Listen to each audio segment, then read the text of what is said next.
Muito boa noite. A pauta desta edição do Jornal da UFO é a campanha Julho Verde, que alerta a população sobre o câncer de cabeça e pescoço.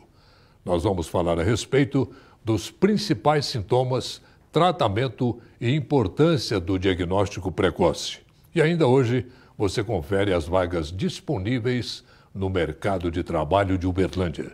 Tudo isso você acompanha a partir de agora.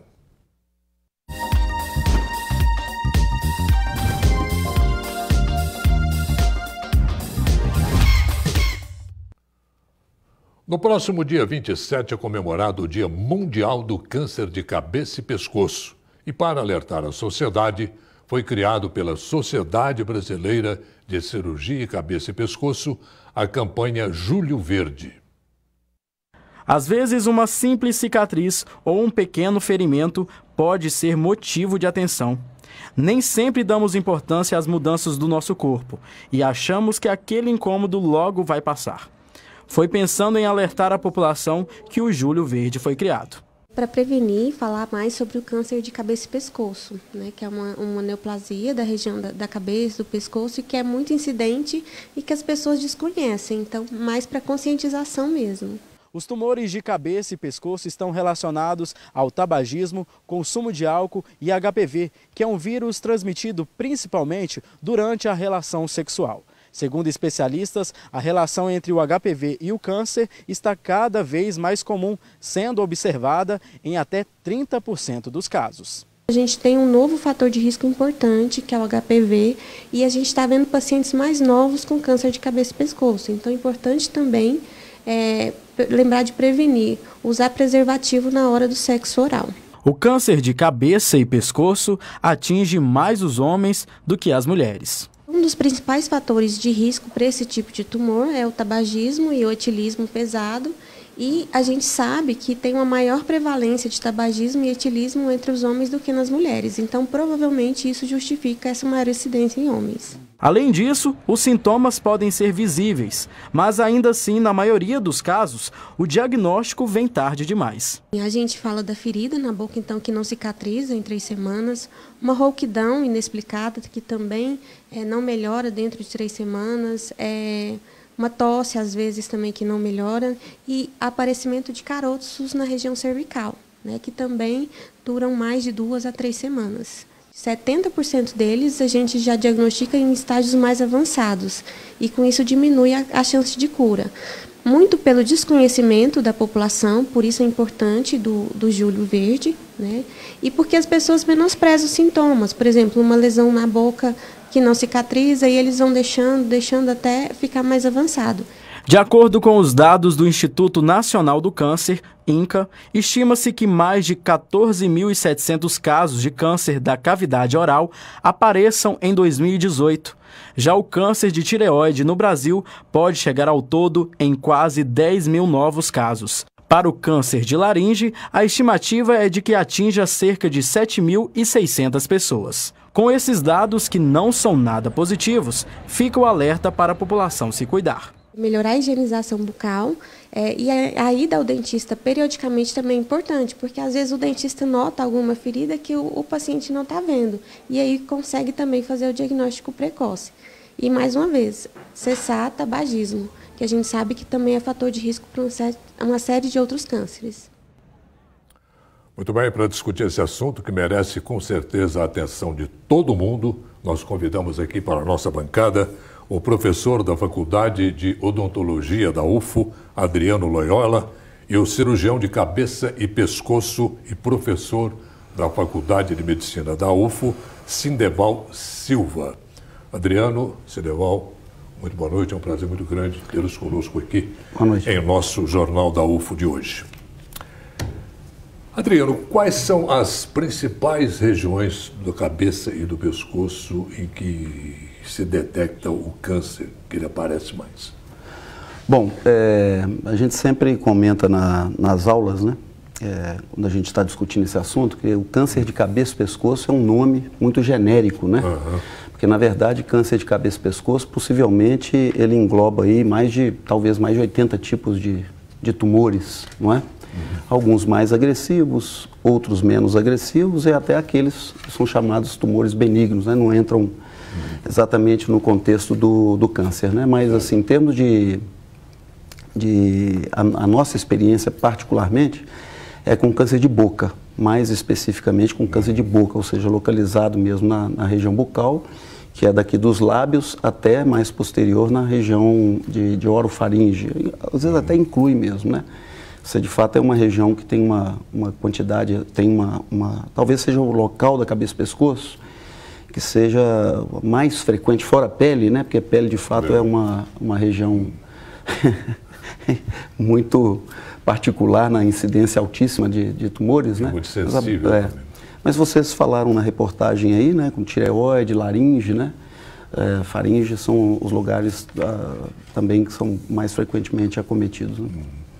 Esse tipo de câncer, ele é difícil de ser tratado, né? A gente sabe que todo câncer é complicado, mas devido à região é mais complicado, não? Não, como o Adriano disse, assim, o pescoço ele é comparado a uma grande avenida. Então, assim, nós podemos ter tumores primários, originários da região da cabeça e pescoço e tumores de órgãos distantes. Essa região, os cânceres dessa região representa 10% de todos os cânceres humanos. E a boca representa 30% desses 10%. Então, se em qualquer parte do mundo, o grande problema é que esses tumores, apesar de todas as funções que a boca tem, 70% desses tumores são diagnosticados tardiamente. Então, esse é um grande problema. Quais os motivos desse diagnóstico tardio? Então, estão relacionados ao próprio tumor, ao próprio hospedeiro, ao próprio paciente. Ele não avisa que está ali. Sim, porque assim, devido aos hábitos de fumar e de beber, a sensibilidade da mucosa altera em relação à dor. A pessoa já não percebe gosto de sangue, um odor desagradável. E esse tumor, inicialmente, ele não dá sintoma. É como se fosse uma ferida que não cicatriza. Ou, às vezes, uma ferida e um nódulo no pescoço, uma íngua. Então, por isso retarda o diagnóstico, né? E está relacionado também, às vezes, até aos próprios profissionais de saúde. Então, assim, o atraso diagnóstico, ele relaciona, então, a pessoa, ao tipo do tumor e ao cuidador. Então, assim, tanto o médico quanto o dentista, às vezes, é um fator de atraso no diagnóstico. Isso, se me permite, isso que ele está falando é muito interessante, porque no plantão que a gente dá no hospital odontológico, na verdade no hospital de clínicas, né? Então a gente atende lá, na maior parte das vezes, são algumas questões agudas mesmo, relacionadas mais com dente, né? Dente e tecidos vizinhos, e vez por outra vai algum paciente com algum tipo de doença, né?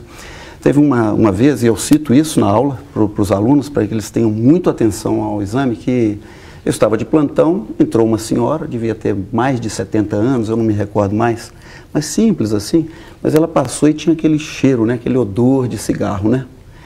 Aí ela foi lá no box, né, o aluno começou a atender, veio trazer até a mim o problema, nós conversamos o que era, porque ela queixou que realmente tinha algum problema de dente e tal.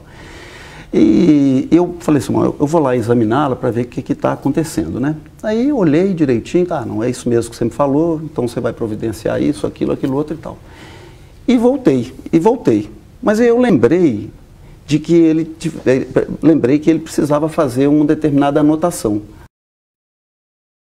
E eu vi lives de sangue. Eu falei assim, opa.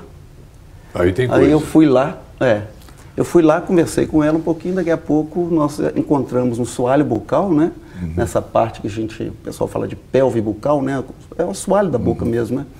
Uma ferida de mais ou menos uns 4 centímetros, indolor, que ela não tinha consciente, que achava que o sangue era coisa do dente. Que coisa. E já ia passando exatamente pelo que o Sindeval falou, né? Os cânceres, claro, nessa dimensão ele já começa a estar naquele risco de ter sintomatologia aparente, né, Sindeval? Mas nesse caso foi muito interessante, porque eu acho que foi didaticamente importante aquilo ter acontecido, exatamente para chamar a atenção do pessoal. Falei, olha, com o especialista a coisa já estava passando, vamos dizer assim, né, sem que a gente atentasse para a questão. Né? Então a gente tem mesmo que fazer a chamada busca ativa, ainda mais nesses pacientes que são os mais, vamos dizer, os de risco, vulneráveis, né? Mais vulneráveis. Né? Ô, Adriano, o uso da dentadura, ele propicia o surgimento de câncer? Isso é uma outra questão interessante. Eu até brinco o seguinte, o uso da dentadura hoje, ele esconde mais o câncer do que favorece o seu aparecimento, né? Não existe nenhum estudo ainda muito bem controlado que mostre que a dentadura por si, especialmente em função do trauma da prótese mal adaptada, possa fazer isso, né? E não tem mesmo, até hoje não. Mas existem algumas coisas interessantes relacionadas à inflamação crônica, né, decorrente de um trauma. Quer dizer, a pessoa fica com aquele trauma 10, 15, 20 anos, uma prótese com um estado técnico assim, bastante deplorável, e aquilo está machucando a pessoa. Então, se ele fuma, né, você encontra naquele ambiente mais uma situação favorecedora para a agressão ao DNA da célula, né? Porque na inflamação a gente tem o que a gente chama de radicais livres, né? São moléculas muito reativas que têm capacidade de ligar com o DNA e produzir dano nele, né? E é isso que é um dos fatores que causa câncer. Mas assim, um modelo específico em animal já mostrou que isso é possível. Mas em homem, assim, humano ainda não é, vamos dizer assim, ainda é um assunto controvertido e a gente não fecha a questão em relação a isso, não. Além do tabagismo, Ceneval, quais as outras principais causas de tabagismo e álcool? E falta de higiene também? Bom, então, o álcool e o cigarro, a associação dos dois, ela chega a aumentar 30 vezes o risco de câncer de boca. Então, assim, uma dieta inadequada, uma higiene oral inadequada, são fatores que contribuem. E, além disso, a própria carga genética do indivíduo. Então, assim, tem um professor Rui, do Distrito Federal, ele falava o seguinte: câncer é para quem pode, não para quem quer. Porque se você tiver um gene que te protege, você pode fumar, pode beber e pode fazer que ele vai te proteger.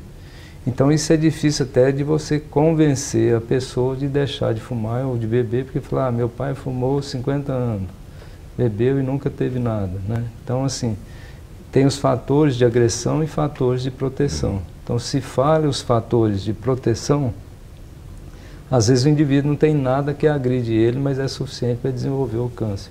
Essa é a grande dificuldade nossa. E só levando um pouquinho à frente isso, né? Existem algumas doenças, né, que são chamadas doenças genéticas, né, em que as pessoas elas já possuem alguns defeitos gênicos, né, que tornam esse processo mais fácil, sabe? Quer dizer, nós precisamos de uma série de agressões ao longo da vida para que essas agressões, de forma cumulativa, elas vão dando à célula uma menor proteção ou, ao contrário, né, uma maior chance do defeito aparecer e aquela célula começar a proliferar indefinidamente, né? E ela fica resistente no caso ou não? Não, na verdade a célula ela fica menos estável, né? A gente fala que há uma instabilidade, né, do DNA, ele fica mais, vamos dizer assim, mais suscetível a incorporar mais defeito.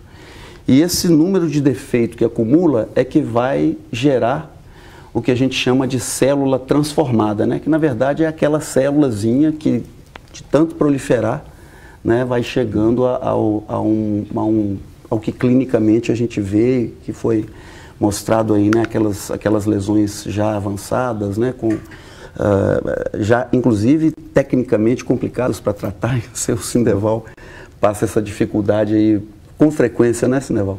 Então, porque se a célula, as nossas células são preparadas para morrer. Então essas células, como se elas fossem tornando imortais. Então ela vai dividir esses defeitos e o sistema nosso de defesa não consegue acompanhar, destruir elas. Então elas começam a proliferar e como se umas células conversam com as outras, se favorece, aumenta a nutrição delas, o poder de invasão de células normais, de vasos e assim vai. Forma uma quadrilha lá dentro. Forma. Então assim quando a gente estuda é muito bonito como que isso acontece, apesar mas para o paciente é terrível. Terrível. Talvez até, Sindeval, vale a pena esclarecer uma situação que muita gente me pergunta assim, pois é, o meu pai não teve, será que eu vou ter? Ou então o contrário, né? Nossa, lá em casa todo mundo teve, será que eu vou ter? Isso é hereditário, né? Aí a gente tem que esclarecer, né? Porque, como eu estava dizendo, tem algumas doenças em que a pessoa já nasce com alterações em alguns genes que facilitam o caminho para que, quando o paciente sofra algum tipo de agressão, né, química, ou se expõe a algum fator carcinogênico, a coisa vá mais rápido, né? Então, assim, esses pacientes, eles têm um defeito gênico, não é? E muitas vezes as pessoas podem herdar esse defeito gênico, ou essa mutação pode aparecer no contexto da evolução do organismo dele, mas lá, como a gente fala, na célula germinativa, né? Mas você não passa o câncer para o seu filho. Você pode, no máximo, passar algum defeito em algum gene que é importante no processo, mas não, assim, olha, eu tive câncer, fatalmente o meu filho vai ter. Não. Se ele tem o defeito e se expuser a esses fatores, obviamente que o caminho fica mais... Fica aberto. Mais pavimentado para a coisa acontecer, né? Então, a gente vê muito assim, pessoal falando em câncer hereditário, mas não existe câncer hereditário. Eu não herdo câncer. É a propensão. Eu herdo, exatamente, alguma coisa mais nesse sentido aí. Então, mas tem assim algumas mutações. Dá licença, só um minutinho. Nós vamos ver agora a previsão do tempo. A gente volta já com a nossa conversa. A previsão do tempo para esta quarta-feira.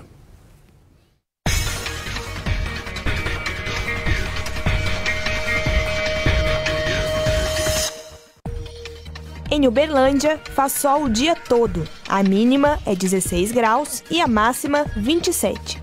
Quarta-feira ensolarada também em Patos de Minas. Temperaturas entre 16 e 27 graus. Monte Carmelo amanhece mais fria, mas as temperaturas aumentam. Mínima é de 13 graus e máxima de 28. Em Ituiutaba, o sol predomina. 16 graus de mínima e 31 de máxima. Céu aberto em Uberaba, mas o frio pode continuar no fim da tarde e à noite. Mínima 16 graus e máxima 27. Se você tem alguma dúvida sobre câncer de cabeça e pescoço, mande para nós pelo Facebook, TV Universitária de Uberlândia. Depois do intervalo, tem também Mercado de Trabalho. Já voltamos.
Confira agora as vagas de emprego disponíveis em Uberlândia.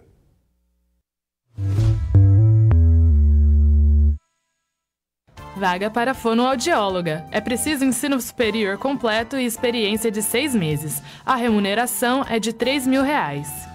Tem vaga para almoxarife. O candidato precisa ter ensino médio completo e experiência de 6 meses. O salário é de R$1.030. E também tem vaga para açougueiro. O salário é de R$1.300. É necessário ter experiência de 6 meses e ensino fundamental completo. Tem oportunidade para pizzaiolo. É necessário possuir ensino fundamental completo, carteira de habilitação A ou B. A empresa também exige experiência de 6 meses. A remuneração é de R$1.500. Ficou interessado em alguma vaga? É só cadastrar o currículo no Cine, que fica na Avenida Nicomedes Alves dos Santos, número 136, no centro. Bom, estamos de volta com o debatemos aqui em nosso Jornal da UFO de hoje, o câncer de pescoço e cabeça.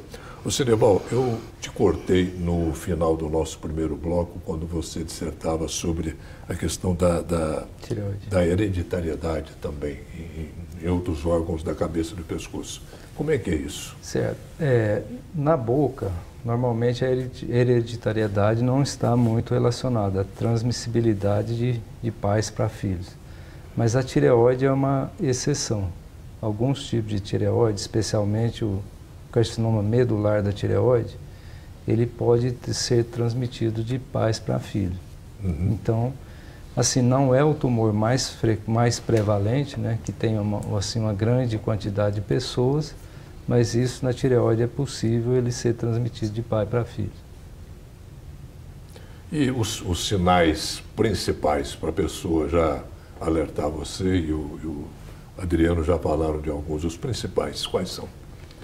Bom, a tireoide foi mostrado aí previamente que esse ano a previsão de quase 10 mil casos novos no Brasil. O que tem se observado nos últimos 30 anos, que houve um grande aumento no número de casos diagnosticados. Por outro lado, o número de pessoas que morreram de câncer de tireoide não aumentaram. Então, assim, o que melhorou foi o diagnóstico precoce. Então, isso, infelizmente, não ocorre com o câncer de boca, que apesar da facilidade da pessoa identificar as lesões e das importantes funções da boca, a maioria das pessoas já chegam com uma doença em estágio avançado. Então, assim, o que deve fazer para o indivíduo, as pessoas que têm o hábito de fumar e de beber? O melhor seria deixar o hábito ou usar moderadamente. Mas se não for possível, é importante ele examinar a sua boca, né? Então, no Brasil, devido à grande miscigenação que existe na população, então, assim, a cor da boca varia de pessoas para pessoas. Mas é importante a pessoa se autoexaminar num local bem claro, de frente para um espelho, né? Se ele tiver prótese, retirar as próteses, e ele procurar lesões brancas ou lesões vermelhas. E, ao mesmo tempo, se autopalpar o pescoço em busca de nódulos, né? Então, se ele identifica uma lesão branca, uma lesão vermelha, que não tem dor, uma lesão parecendo uma afta, ele deve procurar um profissional de saúde para ser examinado. Adriano, o brasileiro ainda, de maneira geral, ele é descuidado em relação a procurar um dentista, procurar um profissional, para ver como é que quantas anda a sua boca?